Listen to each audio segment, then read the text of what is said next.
Será que existe alguma forma efetiva, de fato, de evitar com que o inversor de tensão off-grid na energia solar não queime, caso cruze com a rede elétrica da concessionária?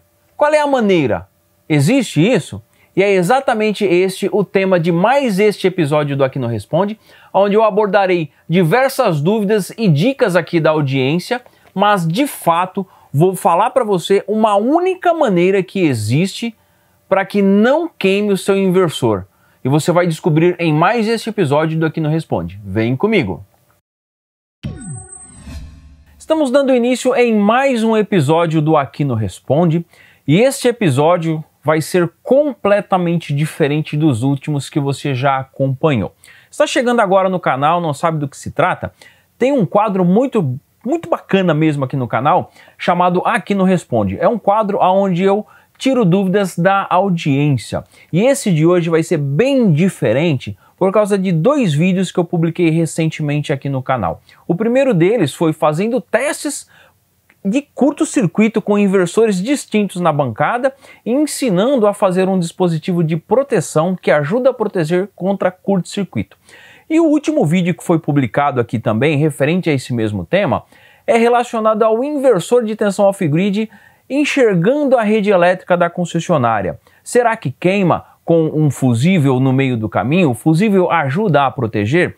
E teve muitos comentários e dúvidas super interessantes, o que fez com que este Aqui no Responde fosse completamente diferente e, na verdade, como disse a Isabela, um super Aqui no Responde, porque olha, tem muita coisa aqui para abordar neste episódio. Eu acredito que ele vai ser um episódio completamente fora da curva e até um pouco grande, mas é muito importante você acompanhar até o final, porque olha, tem muita dica interessantíssima nesse Aqui no Responde. Bom, já para iniciar aqui, vamos fazer um comentário muito importante, já logo no comecinho, que vale você levar isso em consideração na hora de montar o seu sistema fotovoltaico off-grid.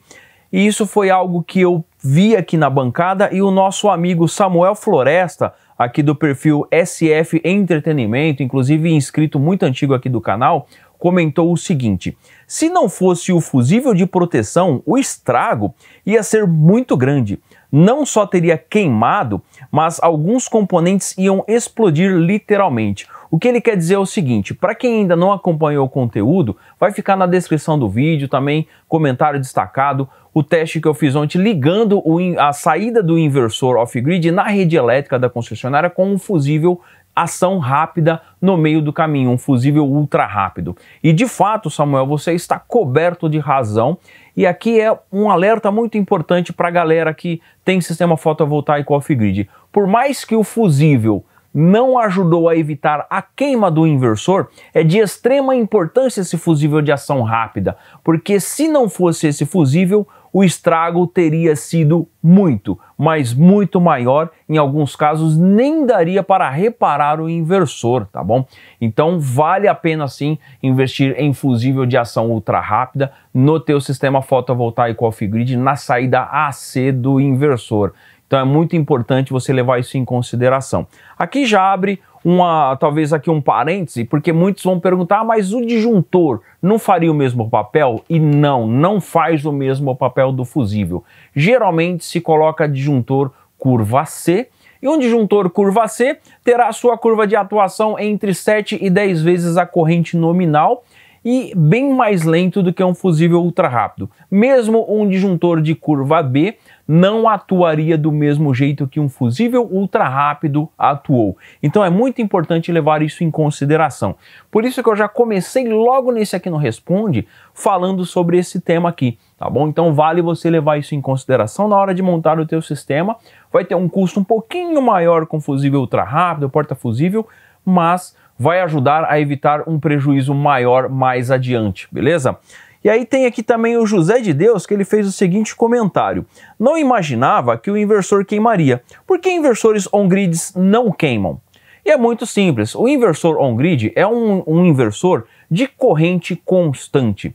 Então ele vai ajustar a sua tensão a sua frequência de acordo com o que está na rede elétrica da concessionária. Então, logo que a gente liga ele à rede elétrica da concessionária, que ele enxerga a rede elétrica, tem um circuito que vai fazer uma comparação do que está na rede elétrica da concessionária, a fase da onda senoidal, vai verificar tudo isso daí, vai fazer uma cópia e a partir disso faz com que o inversor comece a funcionar em fase com a rede elétrica da concessionária e a tensão vai subindo de acordo com o que está na rede elétrica e mantém exatamente em fase, mesma tensão e mesma frequência. Por esse motivo que o inversor on-grid não queima. Já um off-grid, o que faz com que ele queime quando ele enxerga a rede elétrica da concessionária é que ele é um inversor de tensão constante e a corrente na saída dele vai sendo variada de acordo você vai ligando cargas. E a frequência também é uma frequência constante. Então, geralmente, a frequência não vai estar a mesma da rede elétrica, diferencinhas mínimas, mas não estará a mesma da rede elétrica, e a fase da onda senoidal da saída do inversor off-grid é diferente da rede elétrica. É nesse momento que faz com que ele danifique, com que ele queime de fato, né? Então, por esse motivo que um off-grid vai queimar e um on-grid não vai queimar, beleza? O Gustavo também comentou o seguinte: não seria necessário usar 2 fusíveis nas fases, ou seja, um fusível para cada fase? Não faria diferença alguma, ô Gustavo, se eu tivesse 2 fusíveis, porque vai queimar do mesmo jeito, porque a ação da rede elétrica na saída AC do inversor é muito rápida, acima do que o fusível suporta para abrir. Quando ele abrir é porque já teve um problema interno e acabou fechando um curto, a corrente subiu demais e atuou o fusível. Então não faria diferença o emprego de 2 fusíveis neste caso, tá? Iria queimar do mesmo jeito. O Marcos Heimann, também aluno do curso online, está sempre participando ativo aqui com a gente, comentou o seguinte: acho que o Eduardo está aprontando uma pegadinha. Vai mostrar como consertar super fácil. Olha, na verdade não seria uma pegadinha, e sim, eu vou mostrar aqui de fato num próximo vídeo o que foi que danificou. Estou aguardando a Solar de Mambucaba enviar para mim os componentes para reparo. Está para chegar da China o kit de componentes de reparo, que inclusive a Solar vai ter esse kit de componente para reparo. Eu estou falando e olhando para cá porque o inversor está desmontado bem na minha frente aqui na bancada, tá? Mas eu estou aguardando eles mandarem. Eu vou mostrar o que foi que danificou e de fato vai ser mais fácil reparar um inversor, mas não somente o da Solar de Mambucaba. Acredito que outros inversores também que venham a danificar por esse mesmo problema, mas que tenha fusível no meio do caminho, tá? Eu não consigo afirmar com 100% de precisão, mas eu acredito que outros inversores irão danificar bem menos. Agora, sobre consertar superfácil é bastante difícil de falar, sabe? Olha, é meio estranho, né? Consertar superfácil é bastante difícil, porque realmente é difícil.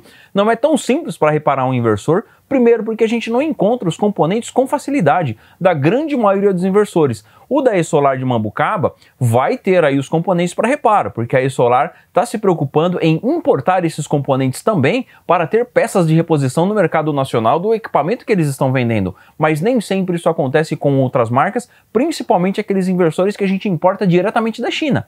Geralmente eu não encontro componentes para reparo, principalmente a placa de oscilação. Eu não vou conseguir falar ainda para vocês o que danificou nesse inversor, porque eu ainda não fiz a análise, mas ele está aqui na bancada já para fazer uma análise e eu vou trazer posteriormente um vídeo falando de fato quais foram os componentes do inversor que de fato danificaram. E aí você vai poder entender realmente qual foi o problema que aconteceu aqui com ele. E geralmente danifica a placa de oscilação, geralmente EGS, né, com base no EG8010 ou às vezes em algum outro microcontrolador. E geralmente não encontramos essa placa para reposição. A EGS é super fácil de encontrar. Na China vende, aqui no Brasil também vende, mas nem sempre os inversores são com base na EGS, tá bom? E aí fica muito difícil o reparo posteriormente. Alguns é com tecnologia mais proprietária, alguns é com microcontrolador, mas tem ali toda uma construção diferente de uma EGS, a pinagem muda, então fica bem complicado, tá bom? Então eu vou mostrar o que realmente aconteceu, mas não sei se seria assim de uma forma super fácil, tá? E não tem nenhuma pegadinha não. O objetivo aqui realmente é alertar as pessoas que tem um risco iminente de um inversor enxergar a rede elétrica da concessionária e danificar por isto. E geralmente o que acontece é isso. Eu tenho certeza, como eu disse no vídeo de ontem, arrisco a dizer que mais de 90% dos inversores que estão queimando é justamente por esse motivo, tá bom? O José Geraldo disse aqui pra gente o seguinte, ó, tanto o José Geraldo quanto o Vini DB, né, fizeram o mesmo comentário. Olha, o José comentou aqui o seguinte, rapaz, mexeu até o cabo de entrada do inversor. O Vini DB também comentou o seguinte, quando você ligou o disjuntor pro seccionamento, os fios da bateria até mexeram. Na verdade, até acredito que deva ter mexido sim, mas não por causa do curto e o que aconteceu ali.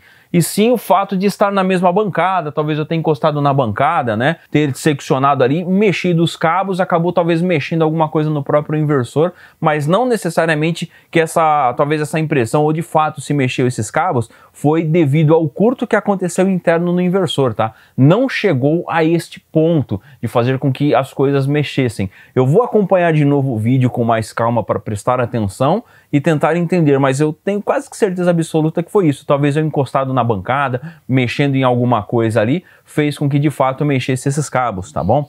Agora nós vamos para umas dúvidas bastante interessantes aqui. Eu agrupei elas aqui para dar uma única resposta, mas eu vou ler de cada um dos inscritos que fez essa pergunta aqui, que é referente a inversor híbrido, tá? Inversor híbrido, quando eu digo, é o híbrido off-grid, aquele que tem controlador de carga e tem entrada da rede elétrica, tem a saída para as cargas e a entrada para a bateria. Não estou dizendo o híbrido com on-grid ao mesmo tempo. Aqui nós vamos falar de um híbrido off-grid, tá bom? E o Cosme, Anselmo e o Jefferson fizeram esses comentários. Olha, o Cosme comentou o seguinte, quero deixar bem claro que não entendo nada, mas minha pergunta é, isto acontecerá em inversor híbrido? E o Jefferson também fez o mesmo questionamento. Em um sistema híbrido, poderia algum componente da automação do inversor falhar e queimar o inversor? E olha aí, Cosme, sim, acontecerá a mesma coisa. Se você fizer uma automação na saída AC do inversor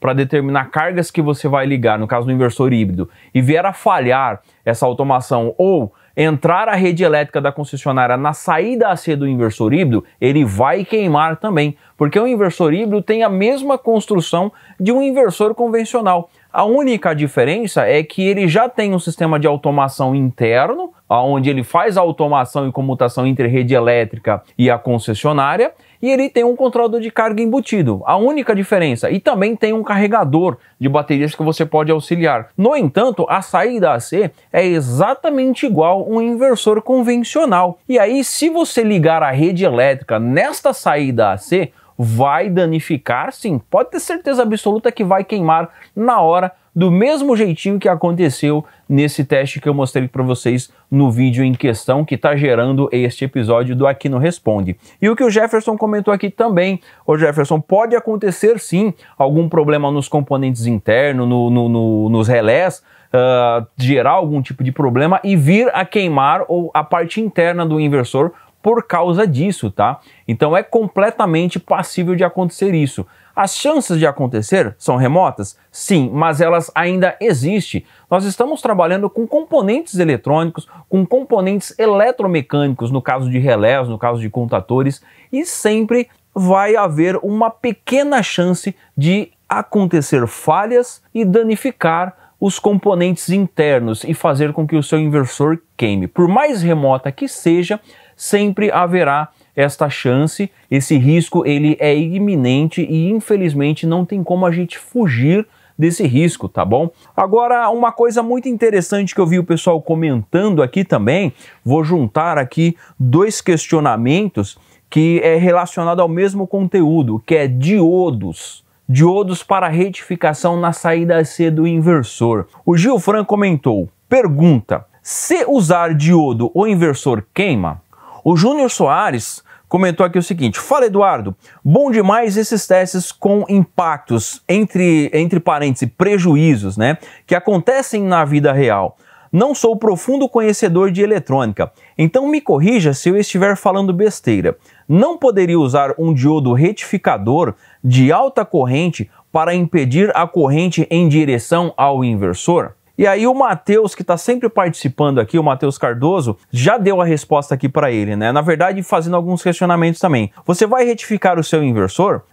Em vez de usar alternada, energia alternada, você usa retificado. O que quis dizer com alta corrente, tipo 100 amperes ou de recuperação rápida, né? Ou seja, a pergunta aqui do pessoal e a resposta direta é a seguinte. Ou seja, a resposta direta aqui é não vai adiantar em nada. Porque se eu colocar um diodo na saída do inversor, vai acontecer o que o Matheus disse. Nós vamos retificar a saída do inversor, aí eu já não tenho mais corrente alternada. Por mais que seja possível encontrar diodos aí de ação rápida, diodos também com alta corrente, né, como foi o caso que o Júnior comentou, ainda assim não vai fazer sentido algum, porque eu vou retificar a saída do meu inversor. E aí não faria sentido essa utilização, porque uma vez que eu retifico, eu tenho corrente contínua na saída do inversor e muitos componentes, muitos eletrônicos, eletrodomésticos não vão funcionar. Por exemplo, uma geladeira não funciona com corrente contínua,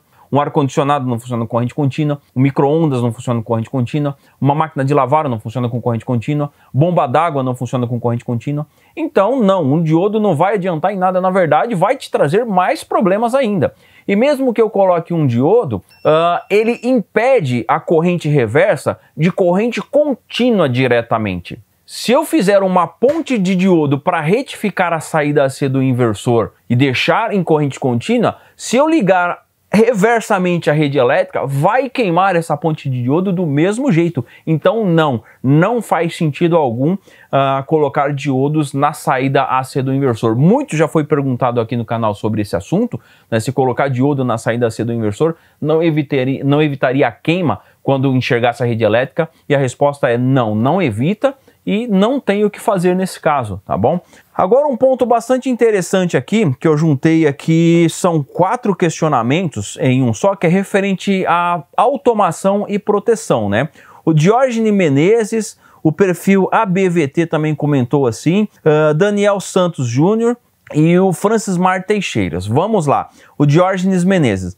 Eu uso um sistema off-grid com intertravamento automático. Desliga o contator da concessionária depois do tempo da programação para liberar o contator do inversor off-grid. E disse também que usa outros dispositivos de segurança. Ele não disse que outros dispositivos é esse, mas aqui, gente, tem um grande ponto importante. Neste caso aqui, nós estamos falando de um intertravamento para tentar evitar o cruzamento entre redes, mas eu não consigo garantir em 100% que isso não vai acontecer. Como eu disse mais no começo do vídeo, nós estamos trabalhando com equipamentos eletrônicos, equipamentos e componentes eletroeletrônicos, eletromecânicos, no caso de contadores de relés, e eu não consigo garantir em 100%, né?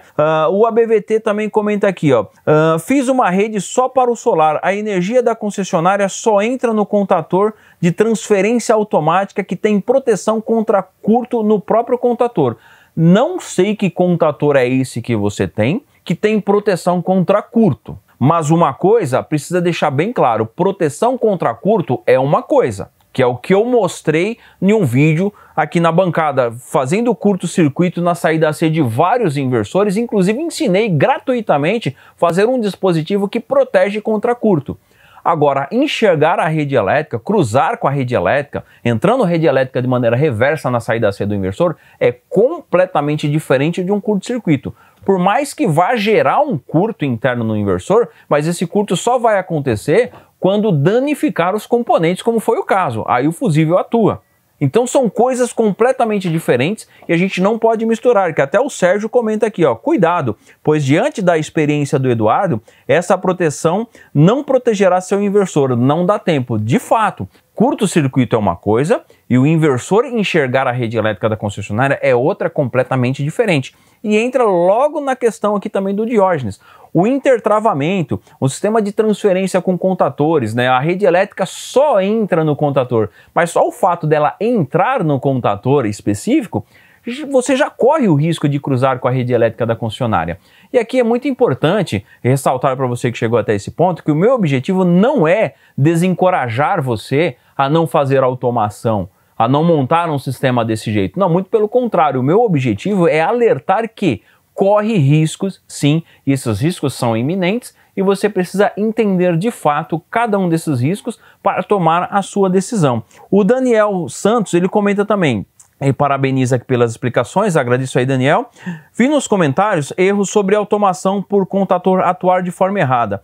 E no caso de chave eletrônica automática, você já chegou a fazer o vídeo sobre? Eu tenho uma chave eletrônica que é automática, mas eu não, na verdade é uma chave eletrônica que tem relés. Sempre que tiver um relé, a gente vai correr esse risco. Se eu utilizar uma chave eletrônica com um sistema 100% eletrônico, eu estou trabalhando com semicondutores também. Ainda corre um risco de acontecer um cruzamento entre redes, de repente fechar um curto-circuito nesse sistema eletrônico e fazer com que a rede elétrica da concessionária entre no inversor ou a saída C do inversor enxergue a rede elétrica. Então, sempre que eu precisar ligar duas redes distintas, aqui no caso do off-grid e no caso da rede elétrica da concessionária, para que eu tenha um sistema de automação e facilitar a minha vida, eu ainda corro riscos, né? Só tem uma única forma e eu vou abordar essa forma daqui a pouquinho, vou explicar para você qual que é essa forma, mas ela vai trazer aí, talvez, não sei se seria problemas, mas trabalho extra para quem tem sistema fotovoltaico.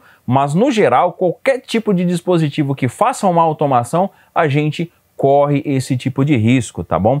E o Francis Mar Teixeira comentou aqui o seguinte: acredito eu que montar um sistema com intertravamento, dificilmente a energia da concessionária vai bater de frente com o inversor. E realmente, dificilmente vai bater. Mas, como já disse, corre esse risco sim da energia da rede elétrica bater de frente com a saída C do inversor. E caso isso venha a acontecer, prejuízo na certa, vai danificar o teu inversor. Mas aí já entra o que eu disse que ia falar agora para vocês aqui relacionado à única forma que existe para ter uma proteção em 100%. Que aí entra aqui o questionamento aqui, comentário do perfil Prior, deixa eu ver, Tetradracma, nossa, tá difícil para ler, Prior Tetradracma, isso mesmo, o perfil aqui, tá sempre comentando aqui também, e o Luan Carvalho, né, que seria o seguinte: ter um sistema 100% off-grid. Mesmo que você tenha a rede elétrica da concessionária na sua casa, você ter um sistema 100% off-grid. Ué, mas como, Eduardo, isso é possível? Simples. Você vai montar uma rede completamente paralela para o teu sistema. Olha só, o nosso amigo aqui do perfil Prior Tetradracma comentou o seguinte: show, aprendendo aqui também. Eu sou contra este negócio de automação. Tem um off-grid até robusto, mas concessionária à parte. Parabéns por mais esta explicação. Valeu por estar sempre acompanhando, pelo seu comentário. O Luan Carvalho disse o seguinte: para evitar esse tipo de risco que eu resolvi fazer a instalação independente apenas para o off-grid. Assim tenho pontos de luz e tomadas pela casa apenas com energia solar off-grid. E é exatamente, por mais que você tenha a rede elétrica na sua residência, você vai ter que ter duas redes distintas, uma só para o off-grid, outra para a rede elétrica da concessionária. Iluminação só para o off-grid, outra iluminação só para a rede elétrica, uma tomada só para o off-grid, outra só para a rede elétrica. Mas aí nós temos um problema. Eu não sei se seria exatamente um problema, né? Mas eu acredito que sim, pode ser caracterizado. Que seria o trabalho que você tem de toda vez estar trocando de tomada. Poxa, vou assistir televisão, eu tenho que saber se tem energia na rede, na concessionária, se tem energia no off-grid e ligar a minha televisão na tomada do off-grid. Ah, não tem mais energia no off-grid, a bateria está baixa, tira da tomada e liga na rede elétrica. Tira a tomada do off-grid e liga na rede elétrica. Ah, tenho dois interruptores. Ah, a energia solar está baixa, não tem mais carga na bateria? Não, então agora eu vou acender a lâmpada relacionada à rede elétrica, que está na minha rede da rede elétrica. Ah, não, agora eu vou acender a lâmpada que está no solar, no sistema fotovoltaico, nas minhas baterias. Ou seja, isso é um trabalhão enorme, custos muito maiores, porque você vai ter que ter duas lâmpadas na sua casa, dois interruptores, duas tomadas, uma para cada um dos circuitos, mas esta é a única forma que existe de fato, você não queimar inversor off-grid por cruzamento de rede, ou seja, por ele enxergar a rede elétrica da concessionária. De fato, é a única forma. Qualquer outra delas não vai te proteger em 100%, você vai correr um grande risco. É como eu sempre digo, não existe almoço grátis. sempre algum problema você vai enfrentar. Neste caso aqui, o que seria essa relação com não existe almoço grátis? Ou seja, eu preciso de uma automação para facilitar o meu trabalho, mas o preço a se pagar é correr o risco de danificar o meu inversor por cruzamento com a rede elétrica da concessionária. Então é muito complexo isso, é um cenário muito complicado, mas muito importante da gente abordar e vale muito a pena trazer à tona todo esse conteúdo para que você de fato entenda realmente todos esses riscos e tome a melhor decisão para o seu sistema fotovoltaico off-grid em geral, beleza? Espero que você tenha gostado de mais esse conteúdo, de mais esse episódio super diferente do Aqui no Responde. Participa aqui embaixo no campo de comentários, deixa aquele like, compartilhe esse conteúdo com mais pessoas, ajude a levar esse conhecimento mais adiante, beleza? Grande abraço, até o próximo vídeo, próxima aula, próximos testes, dicas ou mais um episódio do Aqui no Responde. Fui!